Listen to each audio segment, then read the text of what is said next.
High, অবসরের কাজে আমি বর্ণালী। আজকে বানাবো রুই মাছের ঝোল। এর জন্য আমি কেটে রেখেছি পেঁপে আর আলু, আর লাগবে সজনে ডাঁটা। ডাঁটাটা এই মুহূর্তে কাটা হয়নি। রুই মাছের মধ্যে লবণ আর হলুদ মাখিয়ে রেখে দিয়েছিলাম।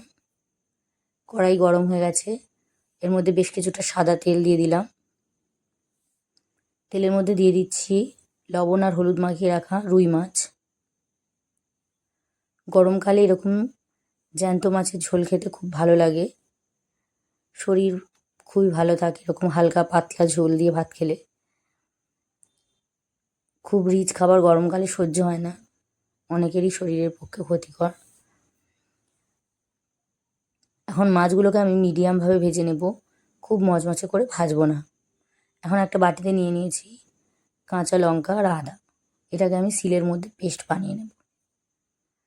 মাছগুলো মিডিয়াম ভাজা হয়ে গেছে, এখন আমি এগুলোকে তুলে নিয়েছি। মাছ ভাজার তেলের মধ্যে ফোড়ন দিয়ে দিলাম 5 ফোড়ন আর কারি পাতা। কারি পাতা অনেক কিছু উপকারে লাগে আমাদের, চুল এবং ত্বকের পক্ষে কারি পাতা খুবই উপকারী। আমি মাঝে মাঝেই কারি পাতা দিয়ে মাছের ঝোল বানাই। মাছের ঝোল কারি পাতা দিয়ে বানালে খুব টেস্টিও হয়। এখন এর মধ্যে দিয়ে দিলাম ফোড়ন তেলের মধ্যে দিয়ে দিলাম লম্বা লম্বা করে কেটে রাখা পেঁপে আর আলু। ওপর থেকে দিয়ে দিলাম পেঁয়াজ কুচি। এবার সব কিছুকে নেড়ে ছেড়ে ভেজে নেব, হালকা হালকা ভাজবো। যেহেতু মাছের ঝোল উপকারী, সেহেতু মাছের ঝোলের সবজি খুব বেশি লাল লাল করে ভাজা উচিত নয়, তাহলে পেঁপের উপকারিতা চলে যাবে। যে পেঁপে আর আলুটাকে মাঝে মধ্যেই নেড়ে চেড়ে ভেজে নেব। এখন এর মধ্যে দিয়ে দিচ্ছি সজনা ডাঁটা আর টমেটো কুচি।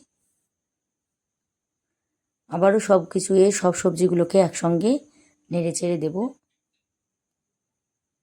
এরকম নেড়ে চেড়ে ঢাকা দিয়ে দেব। ঢাকা খুলে দেখব যে সবজিটা কতটা নরম হয়ে এলো। সবজিটা বেশ অনেকটাই নরম হয়ে এসছে, টমেটোগুলোও নরম হয়ে গেছে। এখন আমি এর মধ্যে দিয়ে দেব কাঁচা লঙ্কা আর আদা বাটা, হলুদ গুঁড়ো, অল্প একটু কাশ্মীরি লঙ্কার গুঁড়ো, ধনে গুঁড়ো, জিরে গুঁড়ো। আমি বেশিরভাগ ক্ষেত্রে রান্নার ক্ষেত্রেই জিরে গুঁড়ো ধনে গুঁড়ো ইউজ করি, আপনারা চাইলে বাটা মশলাও ইউজ করতে পারেন।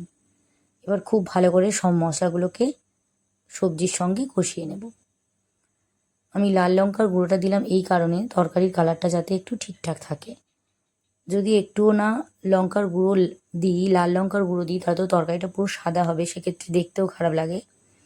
পরিমাণ মতো লবণ দিয়ে নেড়ে চেড়ে দিয়ে দিলাম পরিমাণ মতো জল।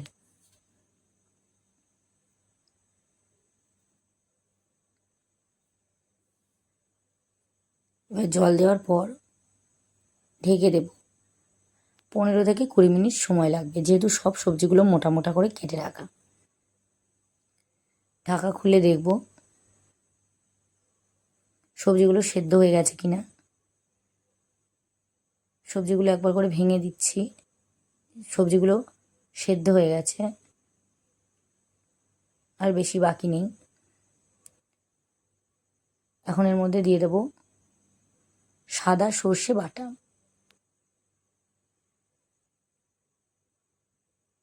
সর্ষে বাটা একটু নেড়ে চেড়ে দেব।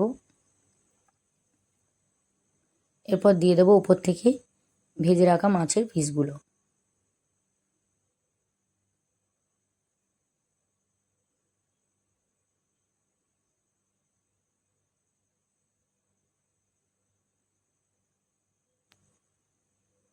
এবার ঢেকে দেব। 2-3 মিনিট রান্না করে নামিয়ে নিলে তৈরি রুই মাছের ঝোল। ভিডিওটি ভালো লাগলে লাইক কমেন্ট শেয়ার করবেন, চ্যানেলটি সাবস্ক্রাইব করে আমার পাশে থাকবেন।